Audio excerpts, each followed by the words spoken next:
Welcome to Mutual of Omaha's Wild Kingdom. I'm Peter Gross, co-host of the original Wild Kingdom with Marlin Perkins and Jim Fowler. In the early days of filming wildlife, as you'll see tonight, researchers had to capture animals in order to observe and learn from them. But that's no longer the case today. Modern technology such as drones and satellite tracking offer new ways to study animals in their natural habitat with less intrusion from human touch. Wild Kingdom set the gold standard for nature programming and introduced generations of young people to the wonders of the natural world. Fortunately, the successful research that began with our original series helped many animals make a comeback from the threat of extinction. And that's good news for the Wild Kingdom. So sit back, relax, and enjoy Mutual of Omaha's Wild Kingdom.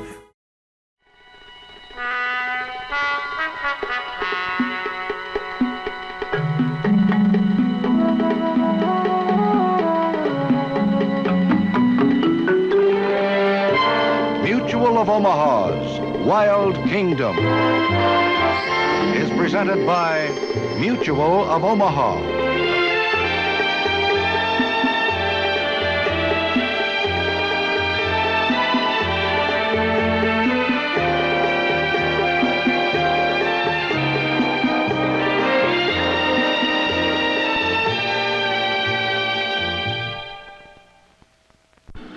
This is Lake Guri in South America, a lake unlike any other because on the tiny islands that dot it are stranded wild animals of all kinds, animals that must be found and captured as we take part in Operation Rescue. Welcome to Mutual of Omaha's Wild Kingdom. Operation Rescue took place in South America in the rich wildlife area along the Caroni River in eastern Venezuela. Across the Caroni, the huge Guri Dam was built, creating a vast man-made lake that flooded the wildlife range. Thousands of animals retreated from the rising water, collecting on high points of land that became islands in the new lake. It was on one of these islands that Stan Brock and Jim Fowler captured a puma when we joined a rescue team on Lake Guri last week. We arrived as the first phase of the rescue effort was just ending. Some 20,000 animals had already been captured and moved to safe ground. But the job is not yet done. When the rainy season comes, the lake will rise again, carving new islands from what is now the mainland, stranding more animals. Then the final phase of Operation Rescue will go into action. Just your size, WK. Capture sticks like this were one of the many devices we tested for use in the final phase of the rescue project. We were taking part in a follow-up patrol, combing the islands for animals that escaped the initial rescue teams. Last week, this capture stick proved its worth when we encountered puma and other animals. But the greatest challenges were still to come. We had set up our base camp on an island that gave us a good view over much of the lake. Our campsite has slowly turned into a nursery with the rescue of more and more young animals. Our expedition leader, Dr. Pedro Trabao, found this kinkajou swimming over flooded treetops that were once its home. Our orphaned baby otters would have starved if we hadn't found them near their den. They're much too small to make the long swim to the mainland.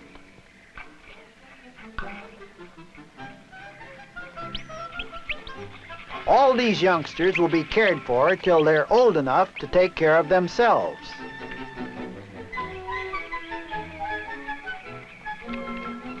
This is a baby giant river otter, and the way he eats, it is easy to believe he'll one day be 6 feet long. If he doesn't drink at all, our 2 baby porcupines will get breakfast too. Come on, it's pretty good.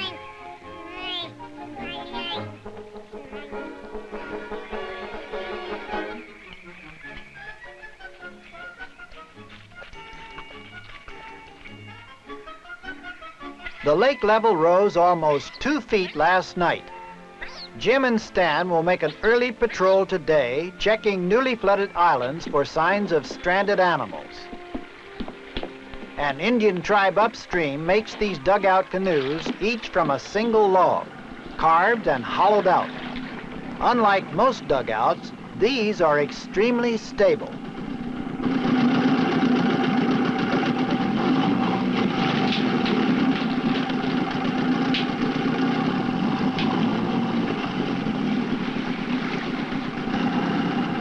Most of this island was above water yesterday. This was once a high hilltop. When the rainy season comes, even these trees will be underwater. It all seems empty now. There's something swimming, a porcupine.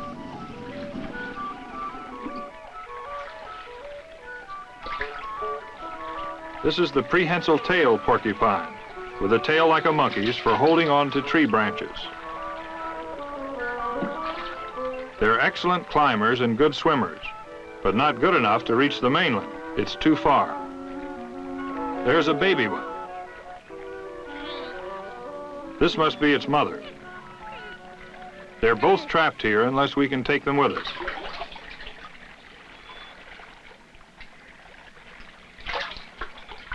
The big problem is to avoid getting stuck. The end of the tail has fewer quills. It's the safest place to grab these porcupines.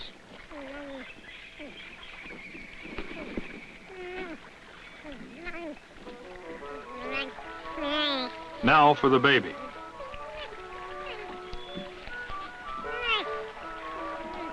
He can't be more than 3 months old.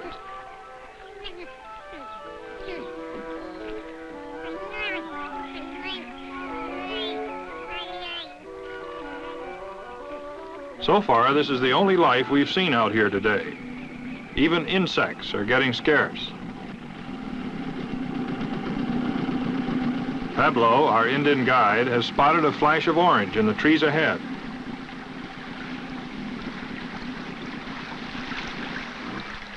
We're getting close, and Pablo cuts the motor. There it is, an ocelot.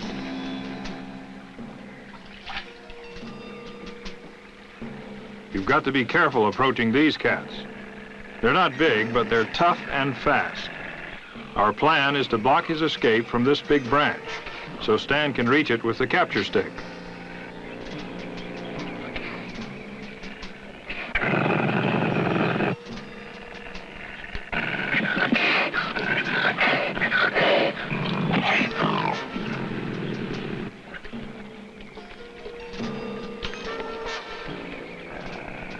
I've got him by the waist. Not a good hold. He may pull free.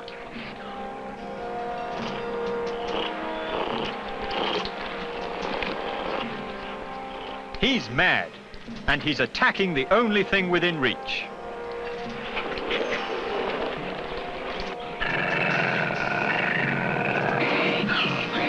He slipped out.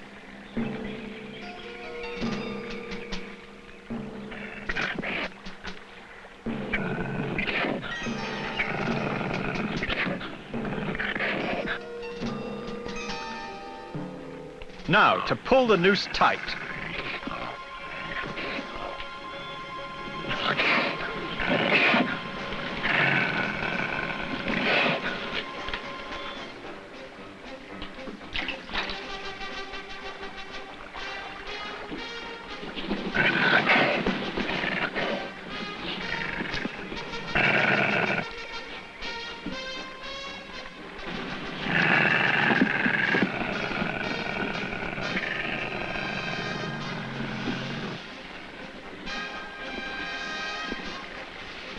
He's in.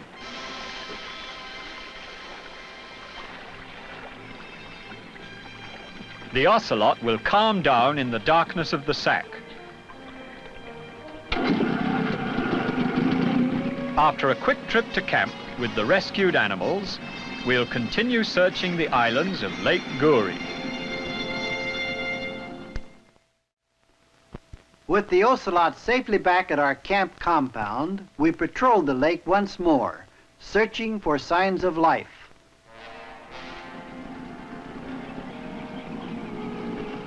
This part of Venezuela was rich in wildlife, and it doesn't take long to find more stranded animals. Quadamundis. These little raccoon-like animals are one of the most intelligent in South America. They have extremely sharp teeth, and the capture stick will be necessary here. Looks like that water bothers him less than we do. We'll take this one first.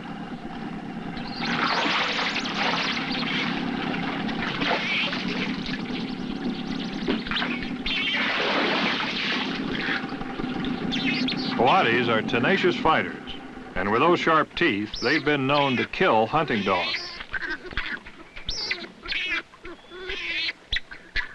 These capture sticks have been invaluable to operation rescue teams, reducing the risk of injury to man and animal alike. Now for the swimmer.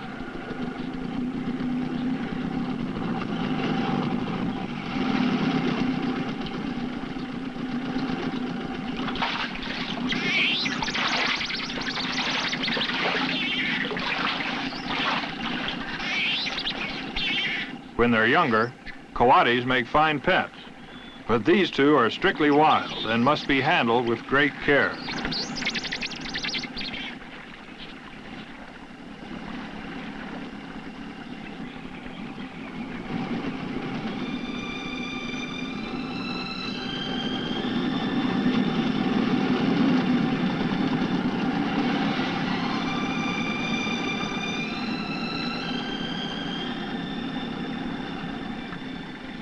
There's an unmistakable wake in the quiet water ahead, a swimming snake, a boa constrictor. They're not poisonous, but a boa's bite is extremely painful. The trick is to grab them behind the head.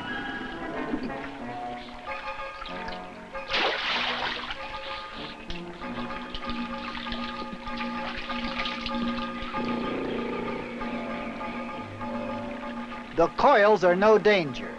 A man is more than a match for a boa this size.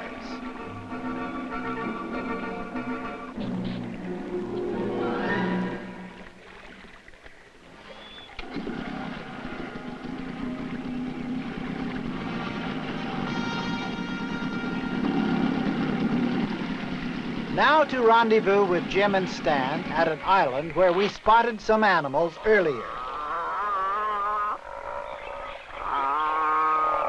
They've taken refuge in a small tree by the water's edge. Howler monkeys, owners of the loudest voices in nature. Their call can be heard for miles, but the chorus quickly stops when they feel threatened. The howlers are still where we spotted them. They're too high for our capture sticks to reach. Since we can't get up to them, we'll bring them down to us.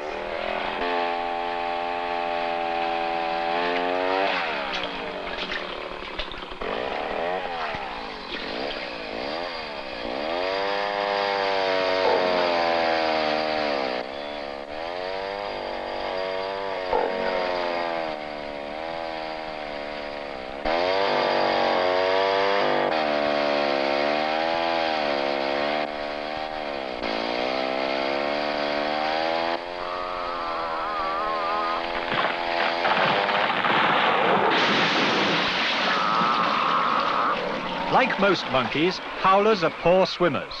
This one's already tired.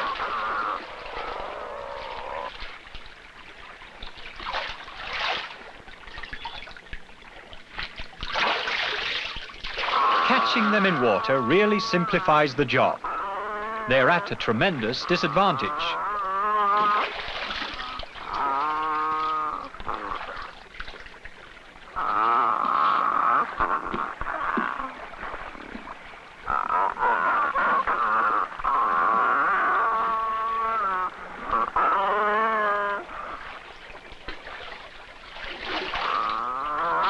The trouble with monkeys is that they've got too many hands.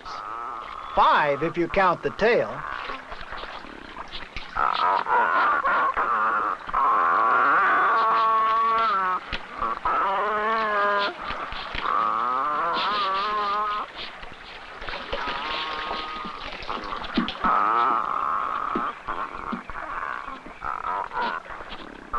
These monkeys are extremely loose-jointed, and though his arms are pinned back, it causes him no discomfort.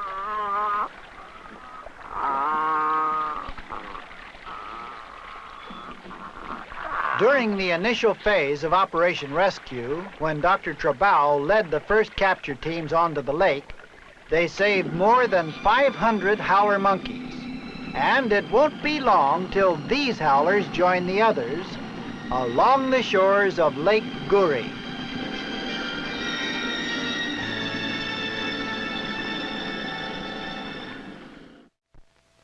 As we set out to check some islands not far from camp, one of our guides detected a movement in the water ahead. There it is, a jaguar, far from land. We'll try to take it with lassos.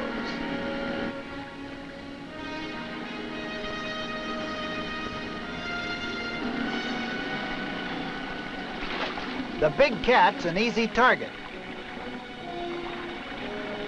He looks exhausted. With 2 ropes on the jaguar, we should be able to keep him between us.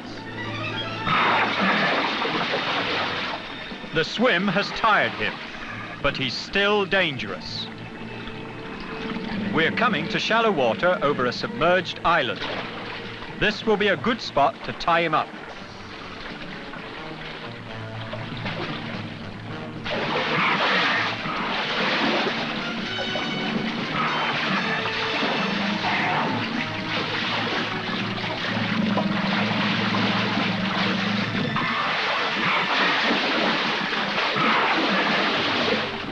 He's tremendously strong.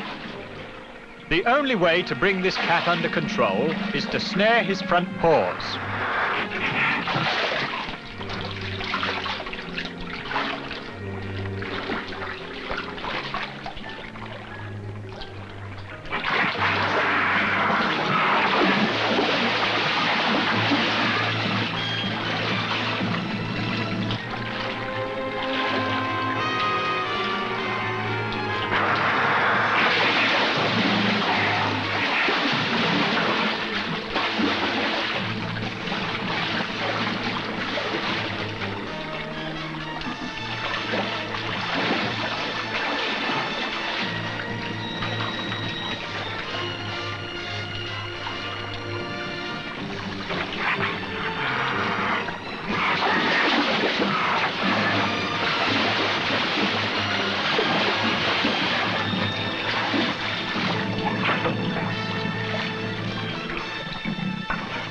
Dr. Trabal distracts him with the capture stick once more.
We'll release the jaguar immediately. It's just too big and too dangerous to keep safely at our camp compound.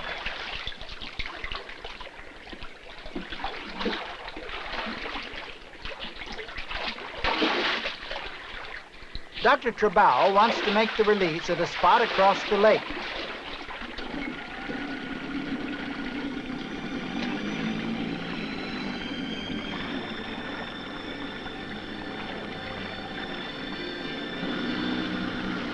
The Jaguar's new home is dead ahead. Dr. Trabaud chose this spot because of the open beach. We may need plenty of running room.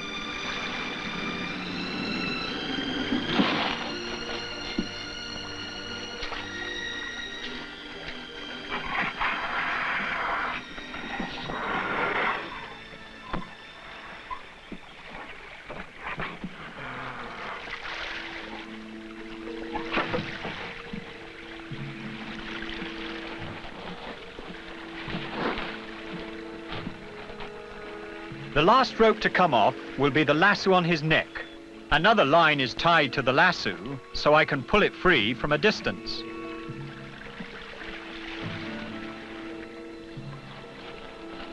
Turning him away from the boats will at least start him away from us.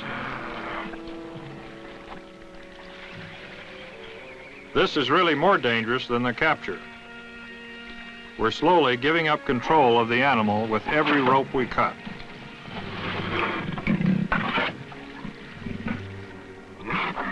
It's time to begin our retreat.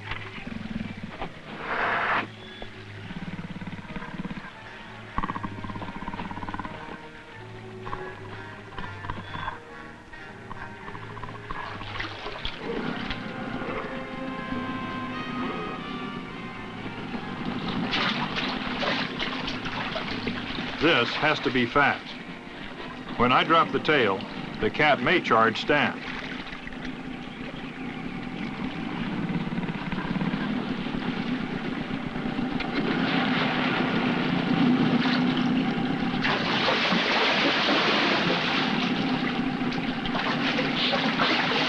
He's free to roam and hunt once more, perhaps the most majestic animal in Venezuela, threatened by the world's largest dam and saved by Operation Rescue.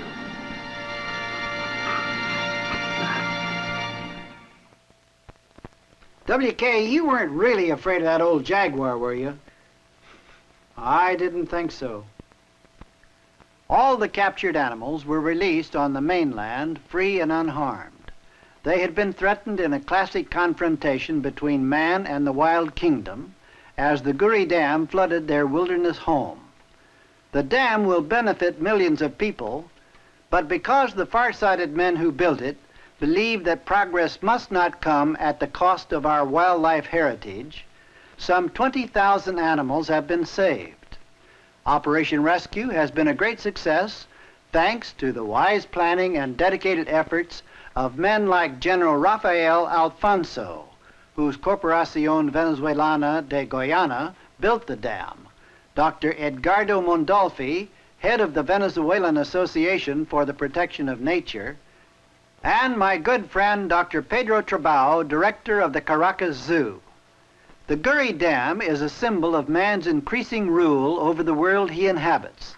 It is my hope that Operation Rescue will become a symbol of man's determination not to destroy as he creates. We must preserve room in our shrinking world for the fragile wonders of the wild kingdom. Mutual of Omaha's Wild Kingdom.